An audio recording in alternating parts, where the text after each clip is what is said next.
Dans un petit village de campagne, au pied d'une montagne, habitait un vieux porteur d'eau, nommé Haruto. Chaque matin, avant l'aube, Haruto se levait de son lit de paille et se dirigeait vers la rivière avec un bâton en bois sur les épaules et 2 grands blocs de terre cuite suspendus de chaque côté. Il a emprunté un sentier sinueux qui traversait les champs et les collines, jusqu'à arriver au cours d'eau. Les 2 blocs qu'utilisait Haruto étaient très différents l'un de l'autre. L'un des 2 blocs était parfaitement lisse, sans aucune imperfection, et pouvait contenir toute l'eau que Haruto collectait. En revanche, l'autre avait une fissure visqueuse sur le côté qui le rendait moins efficace. Bien que le porteur remplisse les 2 blocs jusqu'au bord, lorsqu'il revenait, le bloc incliné n'avait jamais autant d'eau que le bloc intact. Cela cesse de répéter jour après jour, année après année. Le bloc incliné, conscient de sa faiblesse, se sentait profondément triste et honteux. Il sentait qu'il n'était pas à la hauteur de la tâche, qu'il ne pouvait pas servir son maître comme le faisait le bloc parfait. À chaque fois qu'Haruto s'arrêtait pour se reposer en chemin, le bloc incliné observait son reflet dans l'eau de la rivière et se sentait impuissant. « Pourquoi mon maître continue-t-il de m'utiliser ?» se demanda-t-il. « Je ne suis qu'un poids pour lui.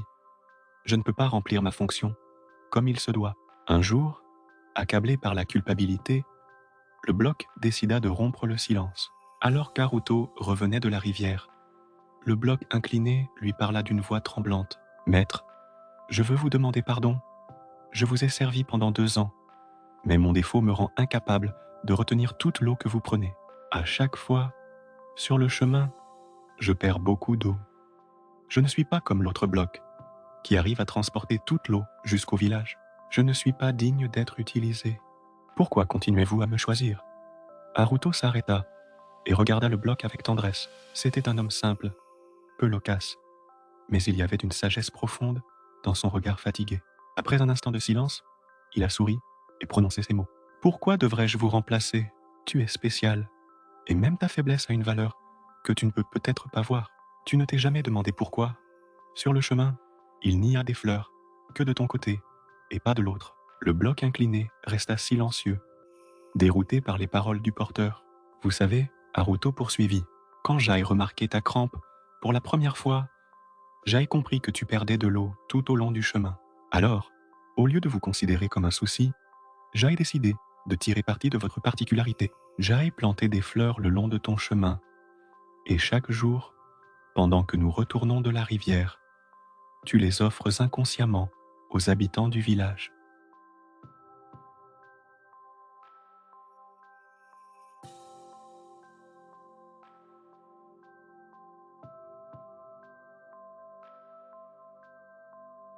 Tes efforts ne sont pas vains. Même si vous pensez que vous n'arrivez pas à apporter toute l'eau au village, vous offrez bien plus, de la beauté, des couleurs et de la joie à tous ceux qui empruntent ce chemin. Le bloc incliné restait sans voix. Il n'avait jamais remarqué ces fleurs, car il était trop concentré sur son défaut, sur le fait qu'il ne pouvait pas apporter toute l'eau intacte jusqu'au village. Mais maintenant que Haruto lui avait fait remarquer, il pouvait voir que ce qu'il disait était vrai. Pendant tout ce temps, il n'avait pensé qu'à quel point il était inférieur par rapport au bloc parfait, sans se rendre compte qu'il créait quelque chose d'unique et merveilleux. « Maître, » dit le bloc d'une voix tremblante, « est-ce ce que vous voulez dire que ma imperfection n'est-ce pas une faiblesse ?»« C'est ça, » répondit Haruto, avec un sourire plein d'affection. « Ce que tu considères comme un défaut est en réalité un don. Tout dépend de comment vous l'utilisez. Votre valeur ne réside pas dans la quantité d'eau que vous apportez au village, mais dans le fait que vous êtes capable de faire quelque chose d'unique que aucun autre bloc ne pourrait faire. Sans votre bloc, ces fleurs ne pourraient pas pousser. Sans ton défaut, notre chemin ne serait qu'un simple chemin de campagne. Tout a sa place et son utilité, même ce qui semble inutile ou imparfait. » Le bloc incliné est resté à méditer sur ces paroles pour le reste du voyage. Alors qu'Haruto avançait lentement sur le chemin, il observait avec attention les fleurs qui poussaient sur son passage. Elles étaient de toutes les couleurs, jaune, rouge, bleu, avec des pétales délicats qui ondulaient au vent. Il semblait leur sourire, comme s'ils reconnaissaient leur importance dans leur existence. Le bloc ressentit une nouvelle sensation en lui-même, plus de honte, mais plutôt un profond sentiment de paix et de gratitude. Depuis ce jour-là, le bloc n'était plus préoccupé par son défaut. À chaque fois qu'Aruto le remplissait et se dirigeait vers le village, il ne pensait pas à l'eau qu'il perdait, mais à ce qu'il offrait à la terre et aux fleurs. Lorsque les villageois admiraient les fleurs le long du chemin, le bloc se sentait fier. Personne ne savait que cela était à l'origine de cette beauté, mais cela n'avait pas d'importance. Son utilité n'était pas visible aux yeux des autres, mais elle était bien réelle et existait bel et bien. Le deuxième bloc, tout aussi parfait et impeccable, a fini par remarquer ce qui se passait. Pendant des années, j'avais pensé être meilleur que toi, dit-il un jour au bloc incliné. Mais maintenant, je réalise que la perfection ne fait pas tout. Je transporte de l'eau intacte au village. Mais toi, tu as apporté de la beauté tout au long du chemin. Peut-être que, d'une certaine manière, c'est toi qui es vraiment spécial. Le bloc en pente sourit. Il n'y a pas de compétition entre nous. Chacun a sa propre raison d'être. Vous apportez l'eau pour étancher la soif du village. Je porte les fleurs pour embellir l'âme. Aucune de nos tâches n'est plus importante que l'autre. Et ainsi, le vieux porteur a continué à utiliser les deux blocs, année après année.